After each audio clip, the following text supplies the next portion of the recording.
Again? Okay. I leave it open, you know. It's not like we're... This is the, folks, this is the panel on We're Dancing as Fast as We Can, Balancing Forensics Coaching While Dealing with Other Vital Professional Responsibilities. And we have a crew of distinguished scholars in front of us here this morning, and they're going to be talking to us about what it's like to be a forensics coach, and I got out of it in '85, and I'm darn happy that I did. Bob, are you going first? Yeah, I guess I'm going first. So what I did to prepare for this is I put together a couple of handouts that you feel free to Xerox. One talks about top 10 things to do in order to achieve burnout. I was watching Letterman while doing this, can you tell? And then top 10 things to do to avoid burnout. And I'm going to tick through the things to do to avoid burnout, but then I'm going to probably spend more time on how to achieve burnout, because I don't think this applies just to forensics. I think it applies to just about anyone in a demanding career such as teaching and education. And so that some of these ideas go beyond being a quote forensics coach. But as most of us know, being a forensics coach does tend to greatly impinge upon your personal life and your other professional goals and activities that you're either required to do by your division, department, or institution, and or things that you personally find rewarding and want time to do. So I think it really comes down to, is forensics imposed upon you, or is it something you choose to do? And when I first got to Owensboro Community College in 1990, it was something I chose to do. I had done it at UNLV as a graduate assistant. I had done it at Southwest Missouri State and several four-year universities, University of Nevada, Reno, University of Alabama, Birmingham, and was the director and or assistant director at Southwest. And it was part of my job, but I really was enthusiastic and gung-ho, having done forensics in college and high school, and love the activity still. But in 1995, with 2 children and a wife who wanted me home more often, I was consistently gone, even with our little program, 10 to 15 weekends a year, just for speech tournaments, not counting conventions and the like.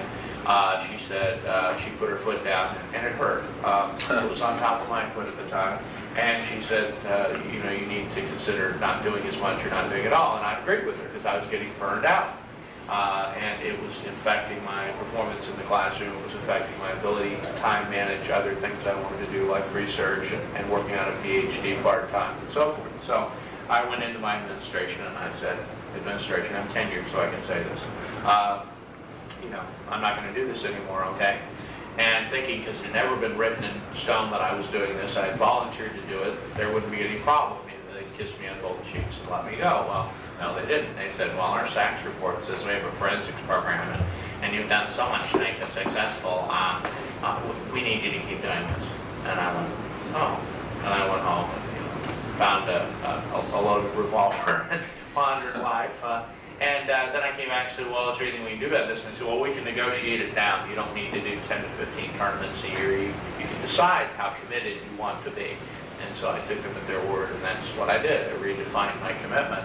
And I was very lucky I was able to do that, because there are some horror stories at other institutions, I understand, where people have been told, no, you keep doing the 10 to 15 tournaments a year and you'll like it. Because it's, but obviously most of those people have known that was their job title. I can think of an individual at a college on the west end of the Rockies who had that happen to him after 30 years of coaching. He said, I don't want to do this anymore, I just want to be a teacher and I'll do some research. And they said, do it or you're gone. And that was probably the most hideous example I can think of, and that person finally retired. So have to be very careful when you do forensics. You don't wind up having it define who you are. You don't want to be known as the forensics coach. I know that sounds awful. There's nothing wrong with being a forensics coach, but you do not want to be the forensics coach. By its very nature, in most departments, you're a second-class citizen. Your research load, if there is one, is considered trivial and minor, particularly if you do research in the area of forensics, particularly for tenure.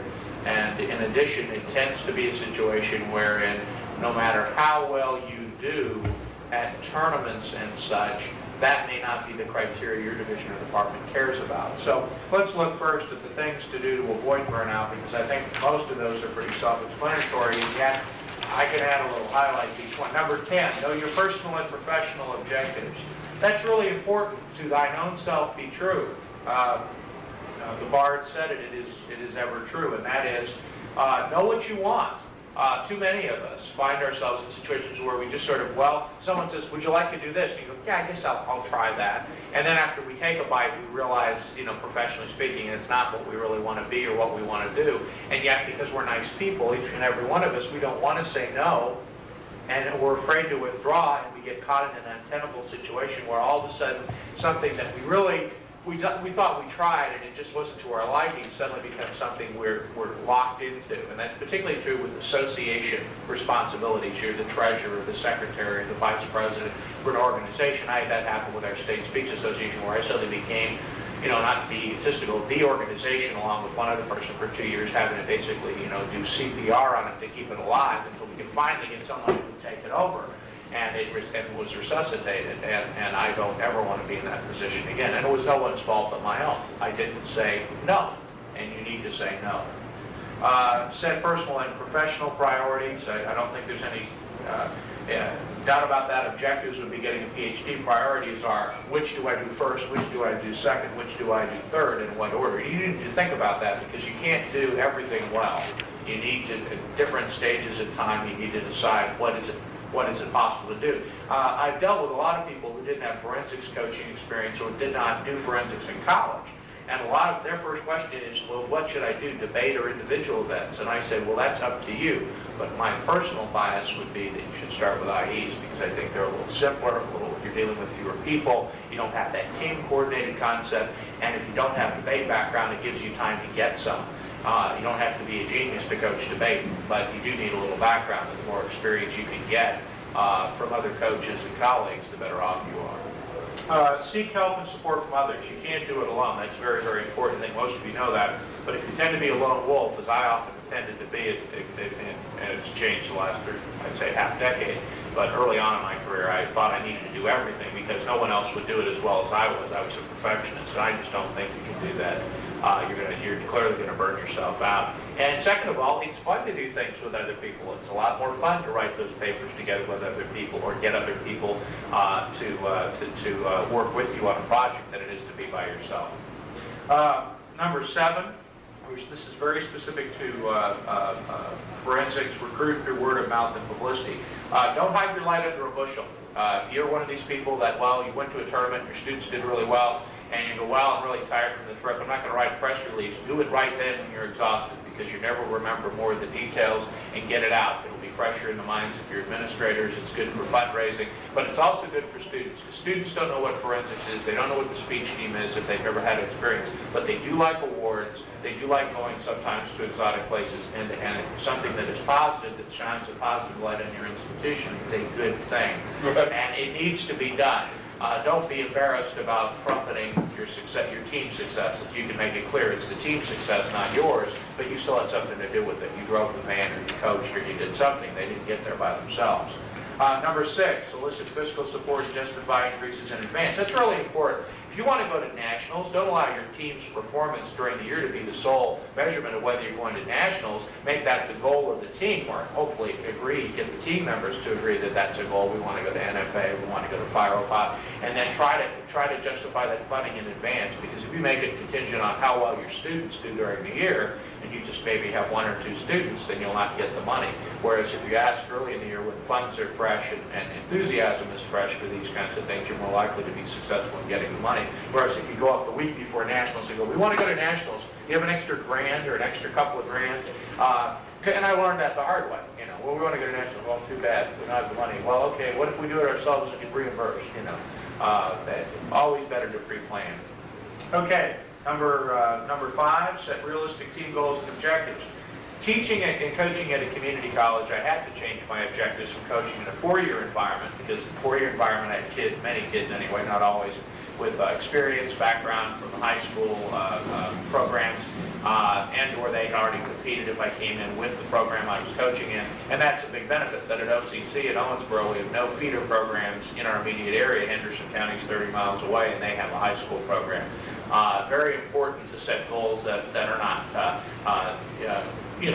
ridiculously low, but some that match your personnel. You do not want. And I think more importantly, to make it fun for the kids, make the initial goals educational. We will go to a tournament and you'll get through the tournament. You won't have a cardiac in the middle of your second free lesson. I think that's a realistic goal, and I think it's what you need to. If you set that tone that those are our goals, and don't set unrealistic expectations like everyone on the team will make one final round, because if you do, you're setting yourself and the kids up for failure, and you're going to just make them upset, even if you know they're not going to succeed at that level, but they'll succeed in other ways. I've been to plenty of tournaments in the last few years with the students I have, and it's such a pleasure just to travel with kids that are enthusiastic and they do what you tell them and they get along with each other. And if they do that, man, that's why at this age, at this time in my life, I'm happy. I went to Gary's tournament last weekend, had a great time, and the kids did do a thing. They debated and learned how to debate. That was their goal. And we got to bed and had a nice trip home safely, and they learned a lot, and they enjoyed the activity, and they want to do it again. And if they do that, I'm happy. But at Southwest Missouri State, where I coached, if that were my goal, I would have been out on my year in a week. We were the top 8 in the country. We had 2 teams get to deep octaves. I've been in both environments. So you do have to set goals that match your personnel. All right. I think the others are pretty much self-explanatory. Let me just touch on a couple of things on how to achieve burnout, because I think that's really, really important.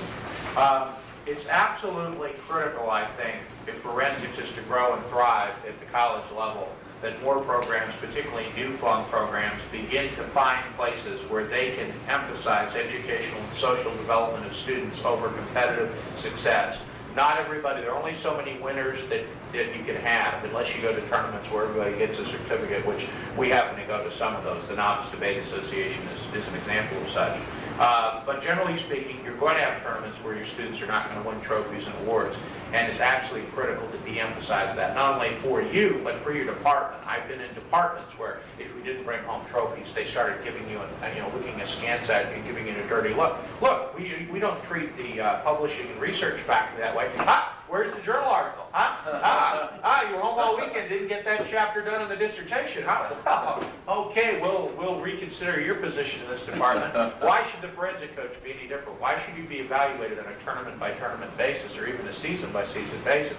And clearly that is an important element of dealing better with being a forensics coach and mitigating some of the second-class circumstances of the position is to get it in writing. Know in advance when you are hired or interviewing for the job what's expected, how important, what are the goals. Because a lot of departments will say, we just want to promote education for our forensic students. And then when you don't fill the trophy case the first couple of tournaments, they start giving you dirty looks. Make it absolutely clear what your goals are. And if they're not compatible with the goals of the department, the division of the college, then it's not the right place for you to begin with. But it's absolutely critical to match it up. No less than the individual who won the SETA National Championship 2 years in a row quit the position and is now elsewhere because his president at the college said, you will win the debate championship this year, because if you don't, you may not be working here. And he said, I won't be working here next year anyway, after that comment. And he left, and he was a highly accomplished researcher, and he still is in the Midwest. So the bottom line is that you need to realize that forensics is a wonderful activity, but in our academic environment as it is today, it is not enough. Second of all, you may not want to do this the rest of your life, as you have children and other obligations. And at that level, you need to be able to have an exit strategy, a point at which someone who's competent in your department can take it over so it doesn't die, or so it can be neatly transitioned out of existence, maybe to be picked up later when somebody is around who's capable and enthusiastic. But I think that's the last thing I'll say, and that is it's absolutely critical to be enthusiastic about forensics. 2 years ago when I realized that I was burning out and there was absolutely and it was no one's fault but my own, and then I went in my own way to say goodbye, and was told, no, you won't. I quickly began to realize that I had created my own monster, and I was the one who needed to put it back to sleep. So.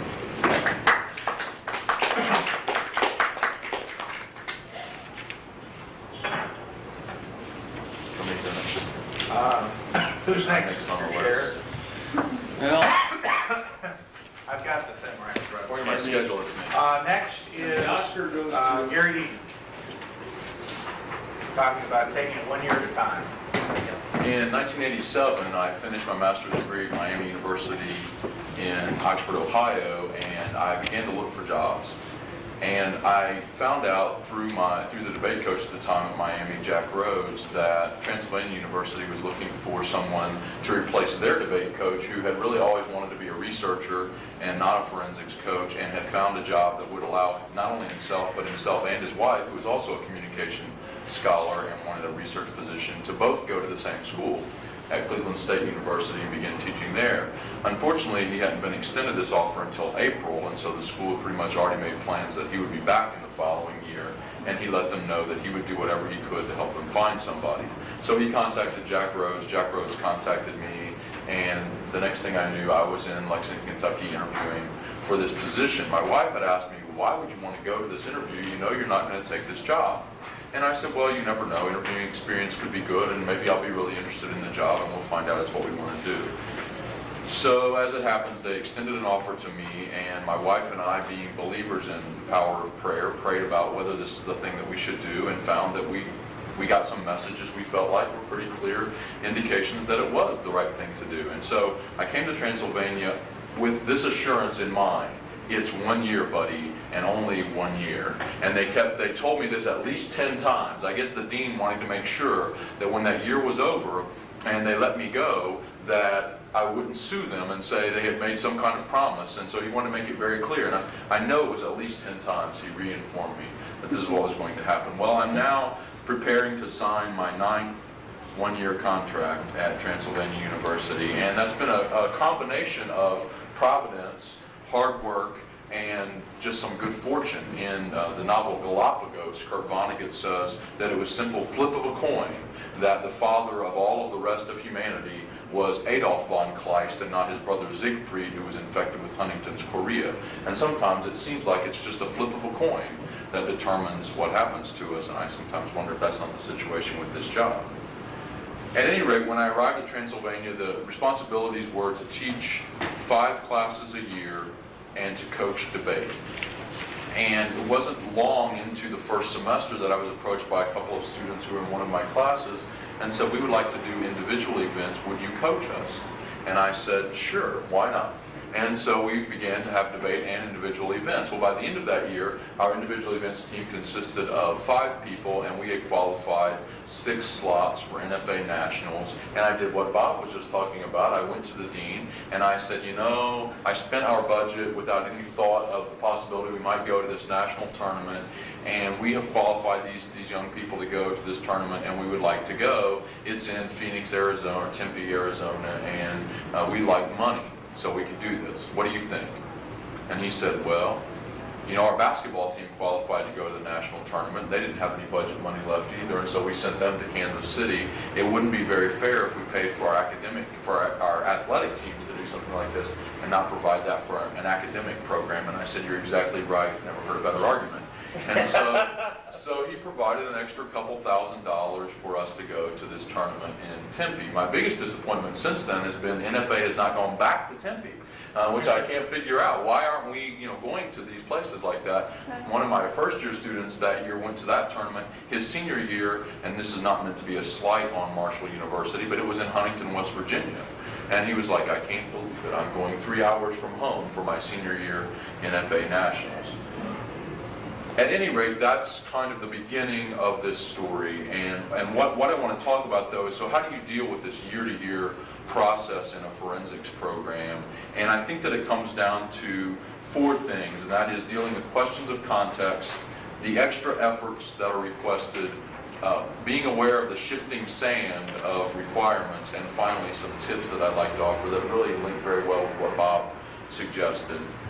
The questions of context I think we need to answer first of all are, is it really just 1 year? And if when you come into a program and they say it's 1 year and they mean it's 1 year, then none of the rest of this matters, because they really mean that, and there's nothing you can do to change that. And I guess the thing to do is just realize, don't be ego harmed by the fact that they really stick to this one-year plan. Many times they really want somebody with a degree in hand, and they're going to tell us, I'm sorry, you just don't have the degree, and it doesn't matter how good a job you did or what you're doing. So is it really just 1 year? The second thing, though, is if there are possibilities that it's going to be more than that, who are the relevant decision makers? Who's going to decide if we stay or if we go? There's a great line from a movie that I've become very familiar with because I have a 3-year-old, and that movie is Toy Story, and Buzz Lightyear says, who's in charge here? And the little toy aliens say, the claw is our master. The claw decides who will stay and who will go. And so my son can quote this line fairly, and does so fairly regularly. So I've heard this a lot, but at school it's not the claw, but sometimes I think that should be his name. At any rate, somebody decides this, and who is that? Also, who are the possessors of real knowledge? I found that it's not the decision makers who really know things. It's not the people in your program that really know things. These aren't the people you should be finding out information from. Often it's the people on staff, not faculty, but staff positions, who can really tell you who knows who and who knows what and who you need to befriend that the organizational chart wouldn't describe as you needing to know better or befriend or whatever. And so I found that to be really helpful. What are the priorities of the school? And I think first of all you have to figure out what's the model on which they work. Some schools work on an academy model where the faculty are there to be disseminators of knowledge and the students are supposed to kind of stand around and hope they catch some of that knowledge that's being disseminated by these big brains walking around. Whereas other schools, and mine is one of them, operate on a customer service model. The student is the customer and we are the business. And how do we best meet the needs of the customer? And if you aren't meeting those needs, then you're going to be looked askance at, as Bob pointed out. And so you need to know what the model is. Within that, you need to determine what are the roles of forensics, teaching, and scholarship. And how, and the shifting sand question I think we get into, how does that change over time? It certainly changed in my own experience. And finally, what are the questions or what are the demands of the program, the division, and the college as a whole? And how do those differ and change? In my experience, the major shift I went through is when I was hired in Transylvania, the program in communication, or speech as it's called on our campus, was housed in fine arts as a sort of subset of drama. By the third year that I was there, this position was moved. The whole position, including forensics, was moved into the division of social sciences and the program of sociology, anthropology, communication, which is a very different way for the campus to envision what it means to have communication and what it means to have forensics, and I think was a very positive move in terms of the view of the image of our program on campus. Next is the extra efforts, and I think there are pseudo expectations on any campus. As Bob said, it's never been written in his contract that he should do forensics, and yet it's expected. As you found out very graphically, expected that this will happen. So there are non-described job descriptions, and our campus certainly has its share of those that include recruiting students, not recruiting debaters or speech team members. We have no scholarships, but recruiting students to campus, which is a burden of all faculty, and this is reinforced fairly regularly by administrators. The second extra effort is filling holes. What holes exist maybe in the curriculum or in the forensics program? Adding individual events has been very beneficial to our school, although it's been a big time requirement for myself. It's been really helpful, and as Bob said, it also can add some positives to your own enjoyment of the activity. I enjoy coaching and judging individual events as well, so it's been helpful to me. What can you add to that? What can you add to the curriculum? What are your specialty expertises? And finally, what do you add to off-campus concerns? I mean, what are your community involvements? I work with AIDS Volunteers of Lexington in training some of their speakers bureau, or I've been a big brother, or ways in which you can also use in kind of on-campus, off-campus, like residence life or student life concerns. How are you using your expertise in those areas? And that's kind of my third point here, is how do you use your expertise to make yourself become, myself and several other people on campus who are in these kind of marginalized positions, and yet the dean labels several of us as indispensable to the campus community. Well, how do you create that feeling that you're somehow indispensable, even though your salary, of course, will never reflect it? Okay, and that brings me to shifting sand, and that is, what is it that changes over time about what what we are expected to do and how do we deal with that. And the first thing I find that's really helpful is if you keep reducing ambiguity. Be in regular conversations with your program director, with your division chair, with the dean of your college or whoever the decision makers are about what do they really want from you. I find that contract time is a good time to have this conversation. You get your contract and you go in. I was mystified this year because my best year in terms of publication, presentation, success of forensics team, success in the classroom, at least if you can evaluate that by SUMA forms, etc., was met with my smallest percentage increase of my career at Transylvania. And so I went to talk to the dean to say, I'm confused. Please explain. And it really comes down to this shifting sand because now there's much more of a focus from the administrators on me advancing as a scholar, i.e. get your degree, as opposed to all these other things that I've been doing over all this time. And the words from the dean were, well, it strikes me that the things you've been doing are very good for Transylvania, but not necessarily very good for Gary Deaton. Well, when was I supposed to have become selfish? Was kind of what I was wondering. But also plant seeds for your future needs. In that conversation, while I won't get any increase on this year's contract, we talked about what I'm going to need from the university in order for me to be able to complete my degree. A sabbatical, some money to help cover the cost of tuition in order to complete my coursework, that kind of thing. How is the university going to be willing to help me accomplish these goals? And I think also listen very carefully. I've been trying to listen to the things that he's saying to me and draw out these messages. Also listen to my colleagues and what they're saying they expect from me and what they'd like to see me accomplish. Listen to your students. I've changed my courses based on student feedback, on narratives, on our evaluations. I've done some changes in the way I test students. I've made some changes in projects. I've kept projects that continually get positive reinforcement from students and try to keep the same goals in my own mind, objectives of the course, but adapt maybe some of the methods to meet student needs more completely. And then listen to staff. I found out people who were really important, as I said before, in the organization that weren't important on the chart, on the organizational chart. People whose ear the president had, who you wanted to find out what they thought about things so you would know what the president was hearing or the dean. And finally, this brings me to the specific tips that I would offer to people who find themselves in this kind of situation. And the first one is, you have to set priorities, as Bob said, but you also have to be willing to change your priorities. I have to really adapt now. I have to back off of, as Bob said, and this really applies a lot to me, to some of these things that I've been saying yes to year after year after year in student life. Things I've been saying yes to off campus, things I've been saying yes to that have allowed me to build a vita, make a name on campus, but haven't helped me advance toward a degree. And now that the university wants me to move more in the direction of the degree, I have to change these priorities. Second, I think really crucial for people who are teaching and doing forensics and trying to do scholarship is let students play an active role. I use my students in a lot of ways to help get things accomplished, to do peer coaching, etc., to also suggest the direction the program should go. Third, and under that, I tell them, your focus is going to determine where my efforts go. If I have more students who are really actively working in IE, I do more IE. If I have more students who are actively doing debate, I do more debate. Peer coaching is a great way to take some of the stress off of you. Let your experienced forensics people do some of the coaching. Third, combine your curricular and your co-curricular efforts. Next year, for the first year, I guess I'm slow, this will be my 9th year, and for the first year I'm going to teach an argumentation and debate course in the fall semester as opposed to our 1-month May term, so I can actually use it as a chance to educate my new debaters while a semester of debate is going on. It took me a while to figure this out. And so combine that, those possibilities. Then the fourth tip is pull in other members of the campus community. If you get teachers in other areas working with you, it takes away some of your coaching burden.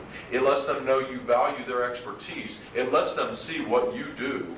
I bring them in a lot to judge in debate and to judge in IE so they can see what we do. And also I try to get them to get a vision of how much work goes into structuring a forensics program and remind them, let them be reminded of those things.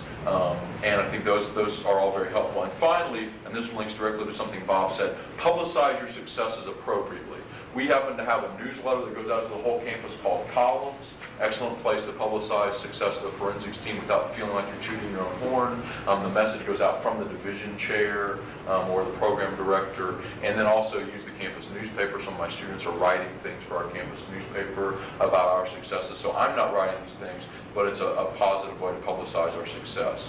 So in review, if you answer the questions of context appropriately, if you figure out what extra efforts are really valued by the university and can be useful, and yet are aware of the shifting sand that sometimes they're going to change those expectations and want you to alter what you do, and then rely on these tips of managing your priorities, utilizing your students, combining the curricular with the co-curricular, mining the talent that's on campus both in terms of students and also your colleagues, and publicizing your success. Hopefully my story and your story will have positive and successful conclusions. Thank you.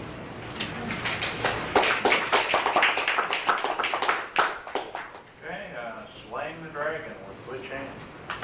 Well, and the dragon is about to slay me.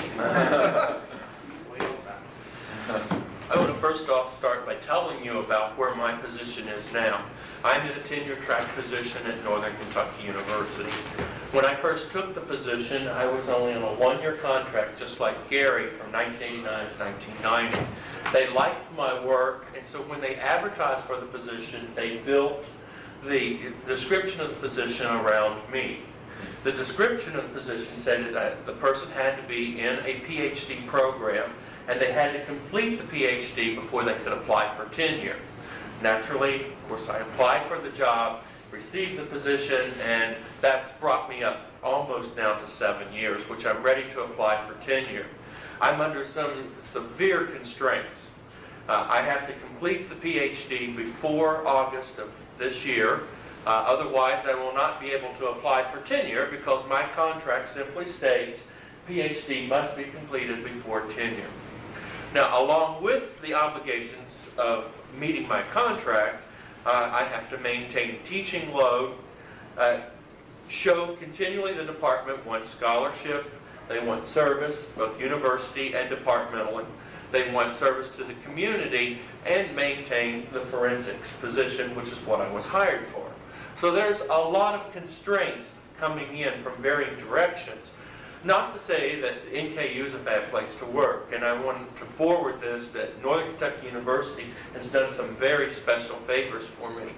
They pretty much, when they hired me in this position, said, we've put it into your court drill. It's like this.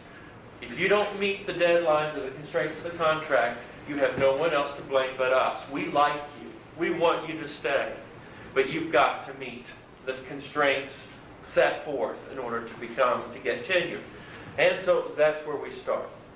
Henry Ford said, nothing is particularly hard if you divide it into small jobs.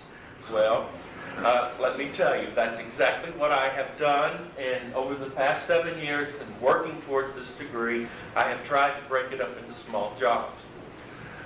A little bit in terms of how I'm trying to attain the degree.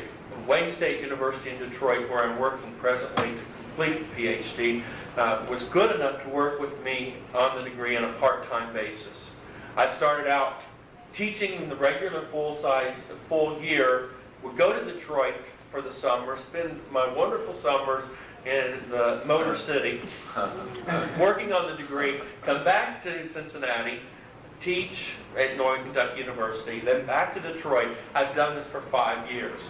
On the 6th year, for 4 years. On the 5th year, NKU gave me a leave of absence without pay because I was not tenured. I could not apply for a sabbatical with any pay. I took a leave of absence, and they were gracious enough to give me this to go back to Detroit, complete my coursework, get my comps out of the way, finalize the dissertation, and then come home and write. Is that a good story? Well, this is where the story actually begins. I agree with Mr. Ford's philosophy, and this is how I approach my everyday work schedule, although times it becomes extremely difficult. In order to maintain some decorum and have some order to my own life, I have to carefully budget my time in order to create things, and I do it in small increments. There are at least 5 problems I find that are associated with the full-time job of writing a dissertation while teaching full-time. I mentioned some of these just a moment ago. One, I have to maintain scholarly interest. That's why I'm here today. Two, I must continue to carry out my university departmental service. I have to support the community through some type of service activity or projects. I have to function as the forensics coach, which adds weekend responsibilities. Oh, and then I forgot, I also have to do some teaching along the lines. There are those small problems within the dissertation process that slow the task completion. How well one works with their advisor can make or break the process. And I have to say my advisor is fantastic. If you know Jack Kay at Wayne State, he's a fine fellow and he's been very supportive of me through this process. How well one copes with the writer's block can affect the turnaround process, and I'll talk about that momentarily. Number three, how extensive the topic can affect the primary research of the topic. And four, how long does one have to complete this process, which I mentioned a moment ago. I'm under some guns. There have been very little literature written about this process in our field of communication. However, there have been a number of preliminary studies that have given some background. Trudy Hansen, who is a colleague of ours at West Texas State, presented a paper on the ABD phenomenon back in 1992, and she had actually, I think, about 10 points within her paper, 10 recommendations, but and 3 of them I thought were very helpful for anyone who's falling within this process as I am. Her third recommendation was to keep a progress log as a way of dealing with procrastination and lethargy. For those of you that are in the process of writing, I think that's a very helpful tool, and I have implemented that. I keep it beside my computer, and every day that I write down how long I have spent writing and how many pages I have completed. And when you look at it and you see holes in the log, it adds more guilt to the frustration of trying to complete. Our fifth recommendation was to develop a support group. I'm also fortunate at Northern Kentucky University. I have 2 colleagues who are in the same predicament as I am. I guess NKU is good about hiring ABDs and in a sense of helping them along, because we know that it is often very hard to find a job if you don't have job experience in a PhD. We have a support group, both at the university level and in the departmental level. The 3 of us meet regularly in the department, and then when I say regularly, we meet approximately 2-3 times a month on a regular basis. There is a group within the university that meets as well on a monthly basis. And this group offers up all types of support, whether it be questions, answer session. We focus sometimes on personal issues that are keeping us from working on what we should be working on. Her number 7 said that we should encourage the ABD person not to accept employment prior to completion of the dissertation. But if this occurs, one should have a proposal completed and approved. And I agree with this. I concur wholeheartedly. One of my biggest problems was I left Detroit in the summer 2 years ago to come back to NKU without a proposal. And it took me 6 months to actually get motivated to get that proposal together. And then I had to go back to Detroit to finish it. It's important that the proposal be completed before they even leave to go into an ABD job. Howard Adams set some guidelines for graduate students in his workbook, Making the Grade in Graduate School, a survival strategy for 101. And I thought he had an excellent section on what he calls the Doldrums Period. This is a listless, inactive period in which very little or no work toward the degree is actually accomplished. He says that we fight this one way we can fight this is by reestablishing some goals and objectives for ourselves. I can attest to this. For those of you that have finished the degree in here know that everyone hits this period, the Doldrums Period. How do you overcome that? I have found by writing something down in a journal about my experience.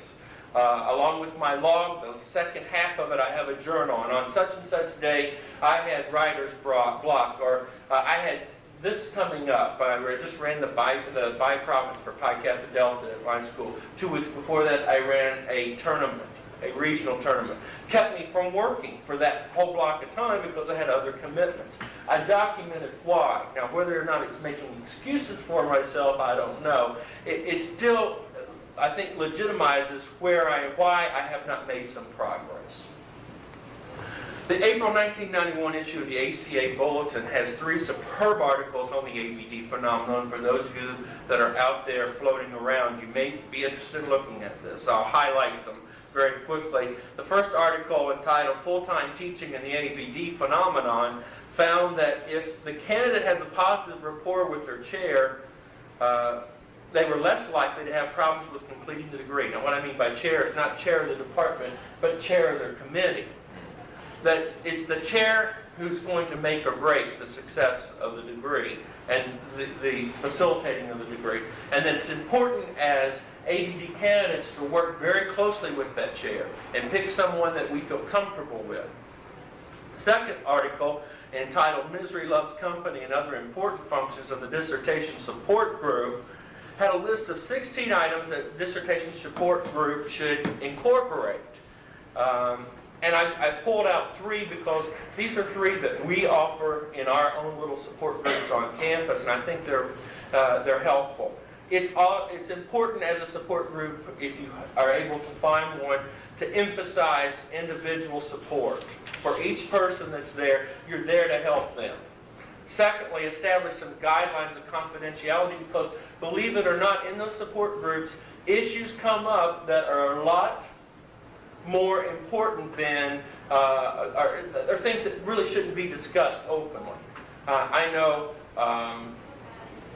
in our group, I've talked about personal problems at home, knowing that the confidentiality is going to be upheld, and I can discuss this as being a problem that interferes with my productivity.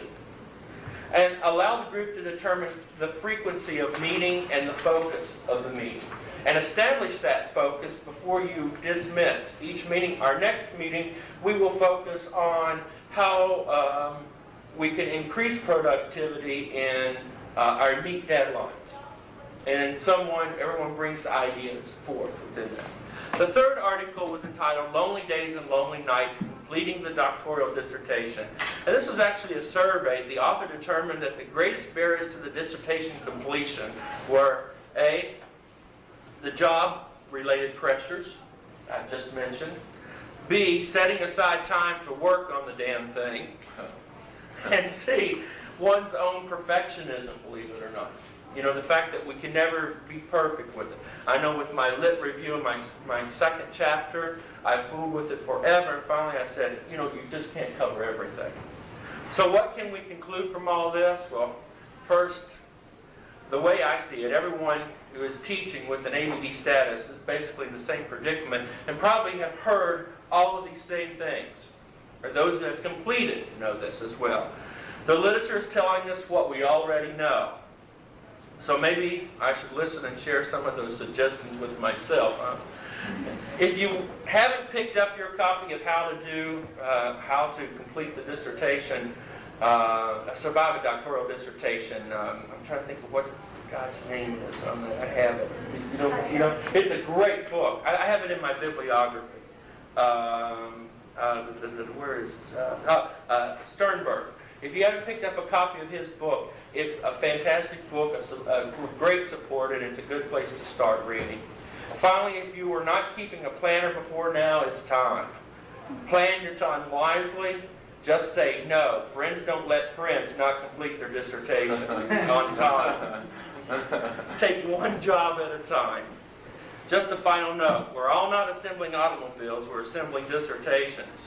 But maybe Henry Ford is right. Nothing is particularly hard when you divide it into small jobs.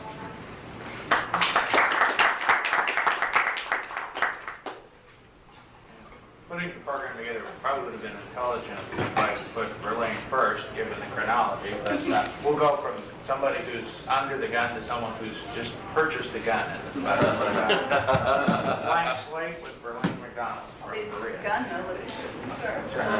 We have too many men in this room. Well, I've enjoyed how Gary and Darrell have provided some background before beginning, and I think I'll do the same thing. I teach at Berea College, which is also a private four-year liberal arts institution, although different in many respects than Pennsylvania, in that if you know anything about Berea, you realize that it's a college that doesn't allow students to pay tuition and only accepts students, or at least generally accepts students only who are in financial need and are from the Appalachian region. So certainly recruiting responsibilities would be very different in my context. Berea is not actually my first teaching, or not my first job, not my first coaching job. I was at Seattle Pacific University last year in a one-year position coaching. So I do bring sort of different perspectives on this first-year undertaking to the panel today. However, I wasn't interested in just giving you my own experience as a first-year coach. So what I did was actually assemble a survey. Not a quantoid, but I did want to find some other viewpoints about this undertaking as a first-year person. So I prepared a survey and sent it out via email that asked DOFs and coaches at colleges and universities on the West Coast, in the Midwest, and in my own area, 2 questions, one of which was, what are your top 3 or more items of advice for a beginning coach or director of forensics? And secondly, how did or do you negotiate all the demands on your time, particularly during the first year? And I received 5 responses and added in some of my own viewpoints. And I think you will probably find that these responses duplicate much of what you've heard, particularly from Gary and Bob, regarding time management, knowing your institution, understanding your responsibilities, and prioritizing demands. As I looked through these responses, I found that there were 3 themes that were articulated time and time again by the respondents. And they had to do first with the importance of cultivating relationships. I think we've already heard this sort of thing today. Secondly, the I found that the respondents spoke not just about dealing with administrators or department colleagues, but also with the team itself and with colleagues in one's own region. And I'm sitting among 3 of them today. So first of all, then, to look at creating strong relationships with the team as a first-year person. One of the things that folks wrote to me about was, in some respects, sort of clandestine and, I don't know, sort of tricky. What they suggested is that even during the job search process, that you dig around, find out the history on the team and one's predecessor. And this can be difficult if you're transferring from one region to another. However, I think we're all aware that forensics is sort of a close-knit community, so it's not really that difficult to find out what the program has done in the past, how well-funded it is, how stable it is.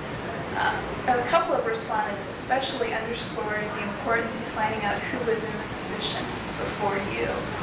One person wrote, "In my case, I followed a very popular person who essentially let the kids run the program. Before he left, he made sure to poison the well, and I suffered for it. The more you know about what you're getting yourself into, the better."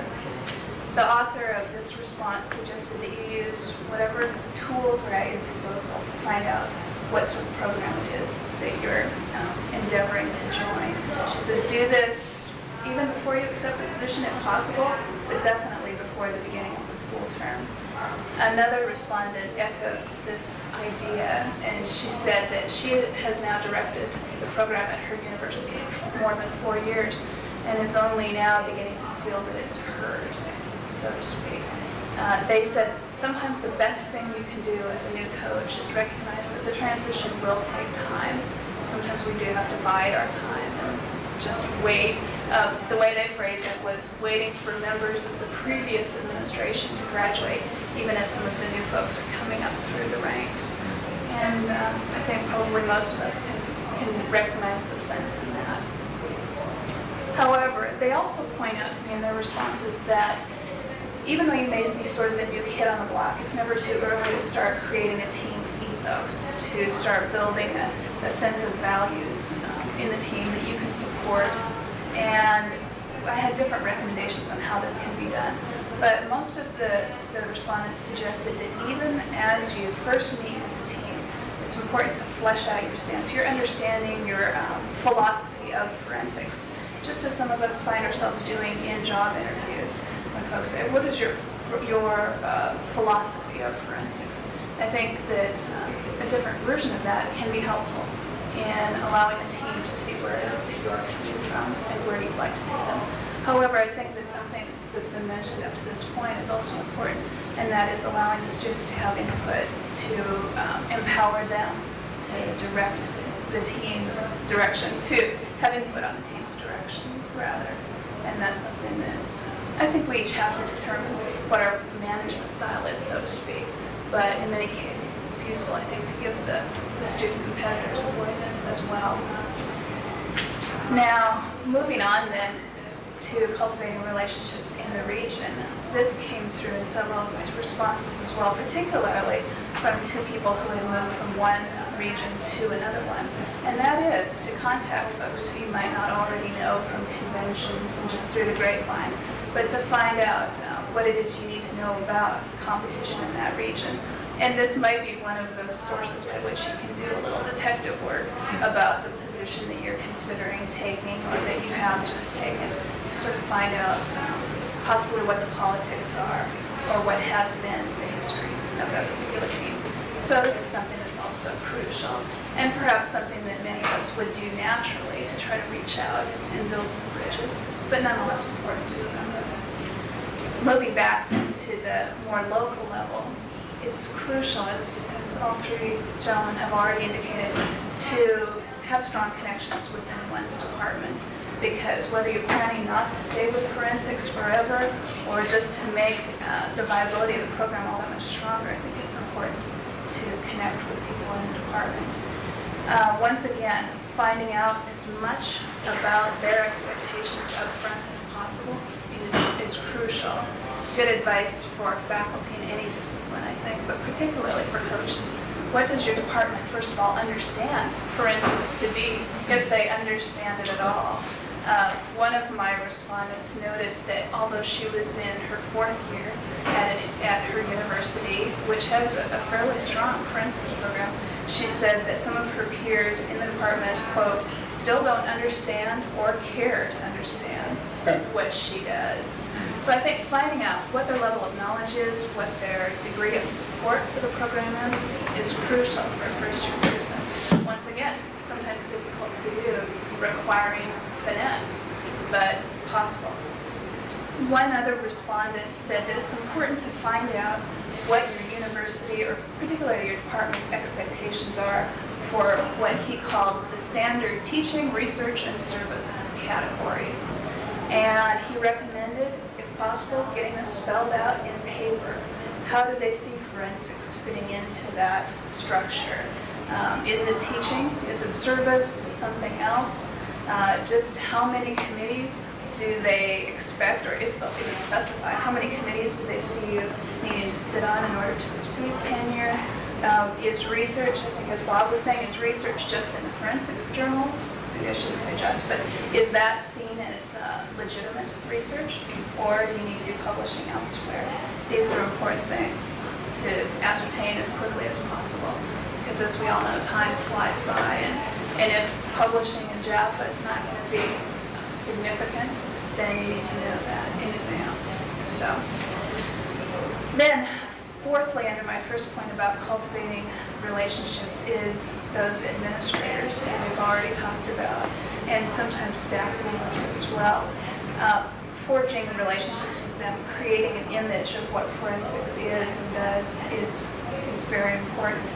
And that's something I'd like to explore in my second point, which has to do with preserving the program's viability, because I think administrators become particularly main figures in this regard.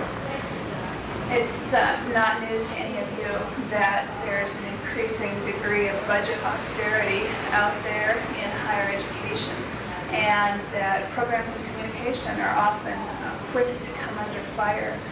Michigan, Ohio, Washington, Oregon, California have either been threatened with cuts or have been cut completely. And at other institutions, I know that forensics has been cut or limited in recent years. So it's particularly important in these times to do what we can to make sure that we do have opportunities for students to compete in upcoming years. And here you're having an opportunity to have an idea reinforced that's already been stated, and that is get the word out about the team. This is something I continue to learn more about, but several of my respondents say you must use all the media you have and as strategically as you can to let people know that there is a speech and debate team at your school, and when they're doing well. Something that was particularly interesting to me today was the idea, I believe that Bob mentioned, about not just broadcasting your wins, because that can create certain expectations that you have to meet in the future, but just talking about what the program does, whether or not it has to do with bringing home the hardware, but the opportunities that it does give students. One of my respondents noted that she felt that her university president's support of the program was due in large part to her dogging him with notification of the team's travels and in many cases wins. She said he was great in supporting us just because I kept sending him press releases every time we had a success. And another respondent went into some detail about exactly how she handles publicity. She said, I personally notify the local newspapers, the college paper, the alumni magazine. I don't rely on the campus news bureau. I do notify them of our accomplishments, though, so that they can disseminate that information to the kids' hometown papers. She said, if someone else is writing the story on the team, I request that I be allowed to edit the copy before the paper goes to press. I found that most staff reporters don't understand forensics and sometimes fail to take accurate notes during interviews. She said, this is then reflected in their writing, and we can't afford to have the school paper misrepresenting us. So taking a firm control over what gets written about the team is not a bad idea. Now, moving away from this media orientation to preserving the team, sort of back to the departmental and division level is the advice of being indispensable, as we've heard before, and also just a well-rounded, solid colleague.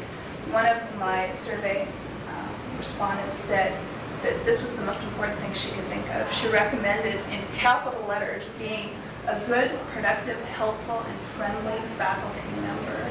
She claims that, this is a quote, forensics educators need to be really good teachers, to actively publish in both forensics and non-forensics journals, and to cultivate strong relationships with colleagues. In other words, people like us make ourselves indispensable to our departments. Our departments are less likely to eliminate our forensics programs when time for budget cuts arrives. So essentially suggesting you need to do whatever it is that you can to make sure that forensics is not on the chopping block should cutback time arrive at your institution. All of this is important, certainly, but I think that it naturally requires that you do have someone who's not, as Bob discussed, burned out, who still has that enthusiasm and ability to lead a strong program. And so that brings me to the third theme that I noticed in my responses, and that was the idea, I characterized it as looking out for number one, but I think it's perhaps better called self-preservation. That sometimes in our exuberance for the activity of forensics, we can sort of, well, perhaps be too self-sacrificing, and that in the long run may not serve anybody particularly well. Several of my respondents talked about the importance of time management, and I think that Durrell offered some useful hints that I think would transcend just finishing the dissertation, but ways of managing our time in general. And so my respondents didn't give me a lot of nuts and bolts ways to manage time better, but they said a few things that I think were particularly useful. And that is, if you have the luxury, which I do not, of having graduate assistants available to help you, don't fall into the trap that some directors of forensics do, and that is continue trying to coach the team, to have hands-on in every respect of the team's activity. They tell me, at least, that this is the tendency if I had assistants, I think I would be happy to turn over some duties to them. But one person said that it's easy to forget that as a director of forensics, you ought to be dealing with budget management, travel arrangements, professional service and development, recruitment, public relations, alumni development, etc. So whenever possible, do delegate some of those duties. Gary mentioned peer coaching, and this is something I'm trying to create more of in my own teams, but I think something that does take time to develop. And several respondents indicated that if you can invest that time in working with some of your senior people to then let them mentor the newcomers, it's a wise investment. And a third item that was recommended is being very vigilant about the practice times that you set up. And this is something I've not mastered, but something I'm working on. Set practice times, or at least general ideas of when you want to make yourself available for rehearsals and practice times that you then do actually protect, not allow them to either evaporate or extend to the point where they infringe on your other duties as a professional. So practice schedules, which incidentally is something that's also recommended in a lot of athletic coaches' training manuals, is very carefully guarded practice time. Finally, getting through my advice down to the last item is this sort of ephemeral idea of learning to say no. This was repeated more in my responses than any other item.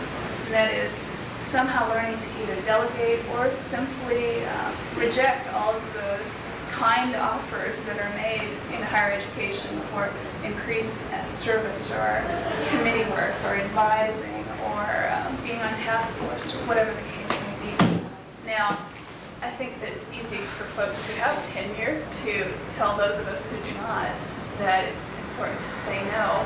However, my respondents assure me that even untenured faculty, one person wrote that, let's see, you can make a certain judicious number of refusals for increased committee work, even if you don't have tenure. I don't know. I'll believe it when I see it. One other person wrote, let tenured faculty carry the work of the committees at both department and university levels. If you let them, the committees will suck up what little time you have left. This applies to limiting how much time you give to high school programs in the area. The bottom line, learn to be selfish, because if you don't look out for yourself, no one else will either.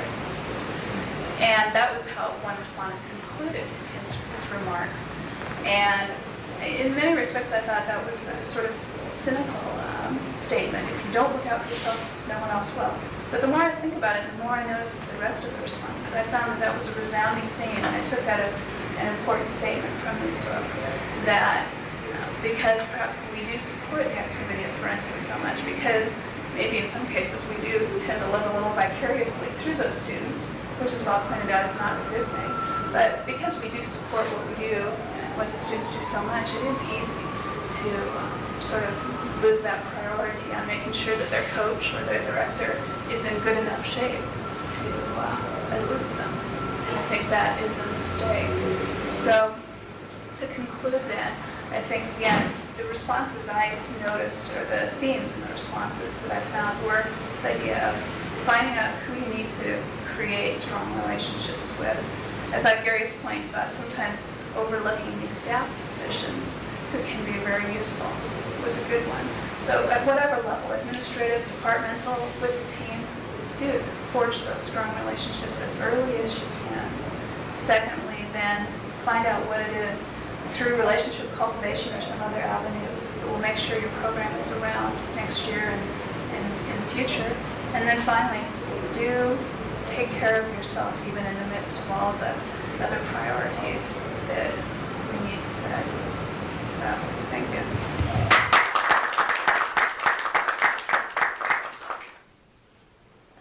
Well, anybody has any questions, feel free to ask. I think we have a couple minutes left. We end at 12:45, right? Yep, 10 minutes. Yeah. Ed Lewong was to be our respondent, but he's at Harvard and on a sabbatical from his PhD program, if there is such a thing. And I think something has happened in his research that he does not know whether something serious must have happened since he would have been here. So kind of worry about him, but he's not here, so we have that time if anyone has a question. Go I ahead. have a question. Besides a community college, and you Right, I'm in also, how do you community college. recruit? Well, through your classes, obviously, is a really good way to do it because, particularly public speaking, because you get to see them. I mean, you were running a tryout camp in public speaking class, as far as I'm concerned. You know, that's a nice thing. You get to sit there, and after a couple of speeches, you know who you'd really like to have on your team. You really do need to wait that long. I have had experiences where somebody did a good job after one speech, and you go, oh, well, you ought to do such and such, and then you hear them and it's, no. Either, not so much that they're not gifted public speakers, that's irrelevant because you're the coach and you can help them, but maybe they have attitudinal behaviors or things you don't want on your team, like maybe they're consistently late to class or they're not really respectful of other students as an audience member. I've kind of backed away from those type of students because people pretty much act in the class as they'll act on at speech tournaments, and if you don't want them representing your institution in a negative way, you've got to be careful. Students I have problems with, usually the ones that wander up to me and say they want to be on the speech team because I don't know them. I don't know their personalities or behaviors. To travel, because we have, our community college is huge. We have a lot of speech teachers. They have to have a faculty recommendation, either from high school or another. Oh, good. We're not that formalized. Well, We take everybody. That's not, it's not published anywhere, but, and it might be a verbal, oh, this would be a good kid, but at least it's something just to keep people from wandering on. I want to go to Georgia, you know? Yeah. High school interest forms that our admissions office does, I've tried that a little bit. Our forms don't really cater to communication and forensics very well, but they do give me an indication. If they say they did theater in high school, I'm more likely to send them a letter during the summertime if I have an opportunity to do that. And certainly the best students I've ever had that are recruited is once you get that nucleus of 3 or 4 students in that are enthusiastic, they're your best ambassadors. They go out and recruit for you. The most largest teams we've ever had, 10, 11, 12 kids, that's a lot for our budget. We only have a couple grand, was when students went out and said, hey, you ought to join this activity, it's really great. And we have a young lady this semester that was recruited by a kid who was in the lab who had her in class and said, you'd be good at this. So hopefully you create such an ethos in your team that you don't have to worry about it as much. There's a certain perpetuity in friends recruit friends. But I think for community college kids, I can't emphasize enough, is this your first year? Have you been doing this a while? This is just my second year. In graduate school, I was assistant coach, but then rather than going on with my career, I had kids, stayed out for a while, and when I finally got back into it, that was part, it's not in, I'm one of those, it's not in the contract, but that was understood, this is what you, and I love it, so that's okay. Community colleges are really bad about that. They do that with a lot of positions on our campus, and it's not just our campus, it's the system. We're a 14-campus system. Actually, I run by wanted it in my contract, but this is just financial, because I wanted in my contract as a coach, so I can get a release class for. See, I don't get anything. Yeah. You know, I don't get any. Yeah, our theater director finally has her contract to read drama coach, so that she gets a release class. Yeah. So, I think the word that's real coach is a important. magic word on it. I think that's real important, and I also think that as Verlaine said, and these other gentlemen have indicated, it's really important to let people know what you do. You don't need to beat them over the head, but you do need to write it down, you do need to promote it, you need to promote yourself. And I think the other thing is on our campus, the system is such, I promote myself. When I go to a convention, I'm sorry, I write up a press release saying I'm doing it. So does everybody else, because nobody would ever know it otherwise. And it's good documentation for my division chair when they do evaluations and such. We're very paper-driven on our campus and in our system, as I'm sure you are too. And as a result, write it down. That way, one, you don't forget a good deed you did. And two, if it's not just forensics activity, it's preventing the paper, or you've got something published, you've been elected to an office, you'll remember it, and so will your division chair, taking whoever the person in charge is. But yeah, community college is a whole different environment, except for certain schools, like a college in DuPage, where forensics is forensics. Forensics at community colleges needs to be education and social development first, competition second. Because coming home with any kind of hardware is really rare. Right. Right. And if it isn't rare, that's great. That's a bonus as far as I'm concerned. But if Well, you you just don't have the chance to Yeah. grow the kids through 4 years. Right. And they can, well, I don't know about your target area, but we just don't get anybody experience. When they come in and say, I did 4-H, I go, but that's about it, you know? I need to work on it. That's one reason I was asking about that, because we have an absolutely incredible feeder system and we don't get them. Yeah. And I don't know where the gaps are. And that's what They must be going other places Well, the where they're learned scholarships out. are definitely not, I'm from Mississippi, and Mississippi. the scholarships are not in Mississippi. Yeah. But there are still a lot of the kids who would not qualify for the big debate scholarships for, some of the major schools that will still be on our campus, and I don't know who they are. There's a gap there somewhere. I'm at a 4-year institution, but it's a commuter institution, so it's not a whole lot different than community college. And I have a problem getting students involved. But what I do is at the beginning of the year is I put signs up. Check out the speech team. Or I'll put a banner above the elevator. And it says, check out the speech team, call such and such number. And I put them up all over campus, and you'd be surprised the number of calls you get. And I think speech team is the outright Right. phrase. Don't put say forensics. forensics. Right. They don't know what that is. Butch has a joke about going to the more. Yeah. Yeah. I had a guy, It's a constant thing. when I was in Alabama, Birmingham, which is a community school, I had an Oriental gentleman call up, true story, and say, I'm interested in more science. Would your organization be a good one to be a member of? I'm like, I'm sorry, we're not Quincy. Sorry. Sorry I put that sign up over the science lab, So yeah, make it as simple and direct as I get a possible. lot of criminal justice majors coming in wanting to Yeah. know. I think it's forensics, yeah. Political science. And I don't rule them out, but I say, are you interested in public speaking? Oh, no, you have this wrong, you have the wrong. Well, Get the flyers out, that's the best. Yeah, It really does work. And I think the other thing that Durrell has done really well is that ethos concept, and that is that when I remember several years ago, we had this conversation that my team had this real sense of team, and you were telling me that, gee, I'm getting on the van and I'm introducing them and saying, so-and-so, this is so-and-so. So-and-so, it's the first time they've met. Trying to get them introduced on the van because of the commuter nature, but then has been able over time to build a real, like the last few years especially, I've noticed a real sense of team cohesion and team bond. Part of that is we finally got an office. If you don't have an office and you have to coach out of your own private office, that makes it really difficult. But we have a place where they can hang out, where they can meet, and that's made all the difference in the world. That's great. We have an office that the theater director's kids hang out in her office and mine hang out in my office. And so I have a really unique situation because I'm on 2 campuses. So I've got 2 groups, and I always have that. We're in the van. Okay, these folks don't know these folks, but by the end of the trip, Oh, sure. oh yeah.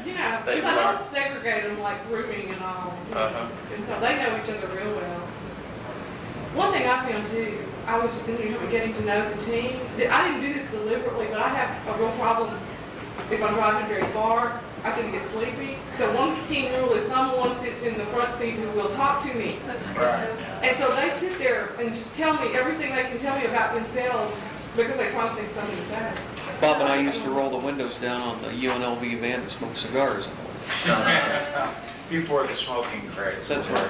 I was also thinking something about what you said at the end, Verlaine. There's in Stephen Covey's 7 Habits of Highly Effective People, the 7th habit is sharpening the saw. And I think that's what, I have said to people, and my program director tells people all the time, he says, well, I'm sorry, the 1 o'clock to 3 o'clock is pretty sacred time around here. We can't really schedule anything important there unless we just absolutely have to, because that's when Gary plays basketball on Monday, Wednesday, Friday. So whether it's physical activity or time with your family that Bob was talking about, and that, that I have a real assist in that because there's this almost 6-foot tall redheaded woman that lives at my house that will really remind me fairly regularly if she feels I'm misprioritizing my time. Can I make a That's really suggestion? My kids are older. That's one advantage I have because they're more self-sufficient. They do sometimes have monopolize me when I'm home. It's like, hey, come on. Take your kids with you. My dad did that. you know, like preachers kid, I'm a debate kid. My dad took me with him when I was a little kid. And I remember sitting in debate rooms, probably bored to tears, but just being there. And that's one, you know, I mean, it's not the whole family, but you can take a kid once they get 5 years old. Yeah, I guess my only fear with that is I've been in rounds before with judges' kids in the room where the debate round got really disturbed because the judge's child decided to have a fit, or Yeah, well, you have to know the kids, Yeah, you know, if they can handle it. or even people who don't take them in the round. Yeah, I agree with you. I think it's a great idea. But we also, at a recent tournament, we had people running the hall, you know, older children who were just running up and down the hall as hard as they could go and being encouraged by some persons to do that. But in general, I think Yeah. I like to take my son, especially since we do the kind of debate we do, where when I was teaching high school, the drama director and you know, I did some of the shows, and she and I worked together real closely. And then her husband was the debate coach, and they had a son, and her husband was basically a house husband except for coaching debate. And so their son always went to the debate practices, and this was high school kind of spew debate.